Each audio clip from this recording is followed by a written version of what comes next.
66살 보험회사 중역 슈미터 씨가 40년 넘게 일해온 회사를 떠납니다. 인기할 서류 상자를 쌓아놓고 덩그러니 앉아있다가 마지막 퇴근을 하죠. 얼마 후에 그가 후임자를 찾아갑니다. 업무에 어려움을 겪고 있지는 않은지 도와주고 싶었답니다. 그런데 후임자는 듣는 둥 마는 둥 일어서 버립니다. 씁쓸하게 돌아서 나오는데 후임에게 남겼던 서류 상자들이 뜯지도 않은 채 이렇게 버려져 있습니다. 마치 그 자신이 쓰레기가 되어버린 것 같습니다. 올해 칸 영화제 수상작 플랜 75는 암울한 공상 영화입니다.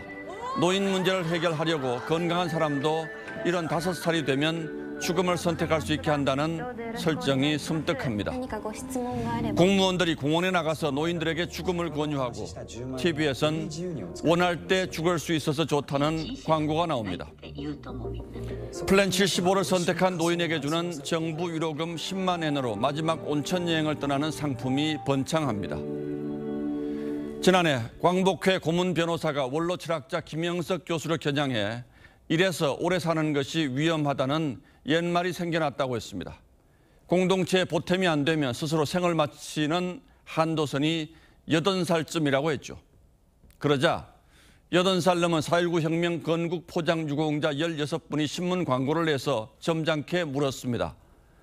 당신의 나이가 51살이라고 하면 부모님이 생존해 계실 것 같은데 부모님께도 그렇게 말씀하실 겁니까?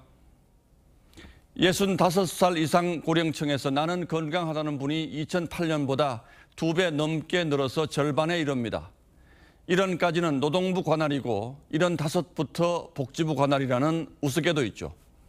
그렇듯 고령층 취업자가 877만 명에 이르러 역대 최고를 기록했습니다. 열에 6분이 일을 하고 있다는 거죠. 왕성해 보이는 노년의 삶 뒤엔 그러나 고령화 한국의 씁쓸한 자화상이 도사리고 있습니다.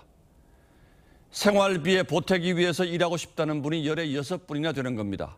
그러다 보니 65에서 79살 노인 셋 중에 한 분이 단순 노무에 매달리고 있습니다. 지난해 건국 이래 처음으로 총 인구가 줄어들어서 인구 붕괴가 현실로 닥쳐왔습니다. 갈수록 고령층은 늘고 생산 가능 인구는 줄고 있습니다. 고령층의 경력과 능력을 제대로 살려서 인적 자본으로 활용하는 방안을 찾아 나서야 할 때가 됐습니다. 노인 문제를 저출산 문제만큼 심각하게 고려하지 않으면 결국 미래 세대들의 어깨에 엄청난 짐을 얹게 될 겁니다. 그러지 않기 위해서 지금 당장 노인에 대한 인식을 바꾸는 첫걸음이라도 떼야 하지 않을까요? 7월 29일 앵커의 시선은 이대로는 안 됩니다. 였습니다.